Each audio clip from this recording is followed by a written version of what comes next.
আমরা 20 রাকাত পড়ি, আপনারা হয়তো 8 রাকাত পড়েন, কোনো অসুবিধা নাই। আমরা যারা 20 রাকাত আমরা পড়তেছি, আমরা 20 রাকাতের কথাই বলি, 20 রাকাত আমরা পড়বো আজীবন। সৌদি আরবে মক্কা মদিনায় 20 রাকাত পড়ে, কোনো অসুবিধা নাই। অন্যান্য মসজিদগুলো 8 রাকাত পড়ে, এই নিয়ে এদের মধ্যে মারামারি আছে?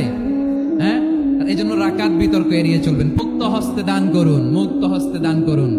ওয়ামা আতাইতুম মিন যাকাতিন তুরিদুনা ওয়াজহাল্লাহি ফাউলাইকা হুমুল মুদঈফুন। তোমরা মনে করো না যাকাত দিলে তোমাদের সম্পদ কমে যায়, এটা ভেবো না। বরং তোমরা আল্লাহর খুশির জন্য যে যাকাত দাও, তারপরে তোমার যে সম্পদ থাকে ওই সম্পদের মধ্যে প্রবৃদ্ধি দান করে কে? আপনি মনে করছেন দিলে কমে? চাঁপাইনবাবগঞ্জের ভাইয়ের আওয়াজ করে বলেন, দান করলে কি সম্পদ কমে নাকি বাড়ে? আওয়াজ করে বলেন, কমে না বাড়ে? তেমনি নবীজির রমাদানের দান ছিল এমন, কেউ নবীর কাছে চেয়ে ফিরে গিয়েছে এর নজির নাই। জোরে বলেন সুবহানাল্লাহ। রমাদানে দান করব, ইফতার শেয়ার করব।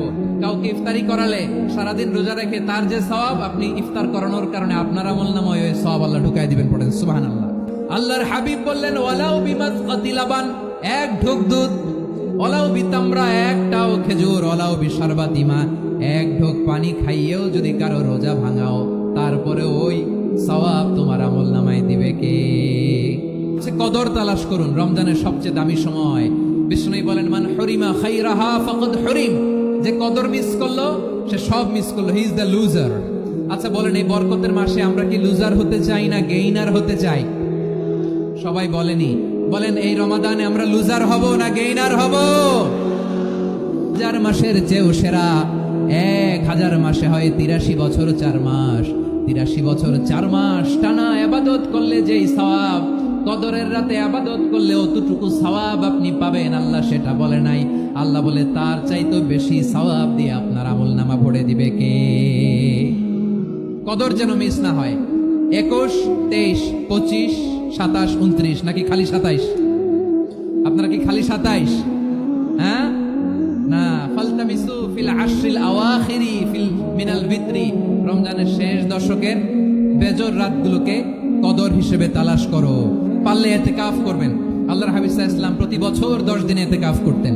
যে বছর ইন্তেকাল করবেন সে বছর 20 দিন ইতিকাফ করেছেন। আপনি বলবেন, হুজুর ইতিকাফ না করলে সমস্যা কি? আমার নবী একটা ইবাদত সারা জীবনেও ছাড়ে নাই, আর আপনি জীবনে একবারও করেন নাই। এবার হিসাব আপনার কাছে, হিসাব আপনার কাছে। না পারলে অন্তত রাত্রি বেলাগুলো মসজিদে কাটাবেন। পারবেন তো ইনশাআল্লাহ?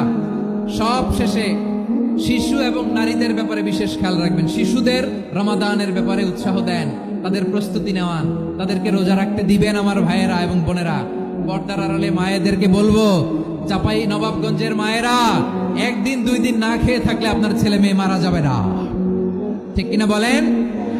ওদেরকে উৎসাহিত করেন, ওদের ছোট্ট যারা রাখতে দেন, বলেন যে বাবা সকাল থেকে দুপুর পর্যন্ত না খেয়ে থাকলে তোমার অর্ধেক রোজা, এরকম 2 দিন অর্ধেক মিলে তোমার 1 রোজা। এরকম আমি কত রোজা রাখছি ছোটবেলায় কোনো হিসাবই নাই। আমার দাদি বলতো, সকাল থেকে না খেয়ে দুপুর 12টা পর্যন্ত রাখলে নাকি অর্ধেক হয়, এরপরের দিন অর্ধেক, 2 অর্ধেক মিলে 1 রোজা। এটা তো আসলে রোজা হয় না, কিন্তু তাকে উৎসাহ দেয়া। ইফতার প্রোগ্রামগুলোতে নিবেন আমাদের বাচ্চাদেরকে, দেখবেন যে ওর ক্ষুধা লাগতেছে, খায় না, কারণ কেউ খায় না। একজন আজান দিচ্ছে, সবাই খেজুর নিয়ে ইফতার করতেছে। এই দৃশ্য, এই ট্র্যাডিশন, এই ইবাদত, এই তারবিয়া ওর আগামীর জীবনটাকে সুন্দর করবে। চিল্লায় বলেন ঠিক কিনা? এভাবে আগামীর প্রজন্মকে আমাদের গড়তে হবে। বিষ্ণুই বলেছেন, এই উম্মত যতদিন আগে আগে ইফতার করবে, এই উম্মতের কপাল থেকে কল্যাণ কেউ ছিনিয়ে নিতে পারবে না। চিল্লায় বলেন ঠিক কিনা? আজানের জন্য বসে থাকবেন না, সময় দেখবেন। স্থানীয় সময় যখন সূর্যাস্ত হওয়া মাত্রই বিসমিল্লাহ, খেজুর খেয়ে ফেলবো। পারবেন তো নাকি দেরি করবেন? রমাদানের পবিত্রতা বজায় রাখবো। কোনো তর্ক বিতর্ক অশ্লীলতায় আমরা জড়াবো না, ঝগড়া করবো না, সরাসরিও না, ফেসবুকেও না। করবেন কেউ গালি দিলে বলবেন ইন্নী ইমরুউন সাইম, আমি রোজাদার। আল্লাহর হাবিব শিখিয়েছেন, কেউ যদি তোমার গালি দেয়, কটু কথা বলে, অশ্লীল কথা বলে, রমজানে তুমিও বলতে পারবে না। তুমি বলতে পারবা ইন্নী ইমরুউন সাইম, আমি রোজাদার। আজকে থেকে নিয়ত করেন, রমজানে কেউ গালি দিলে আপনি একটা গালি দিবেন।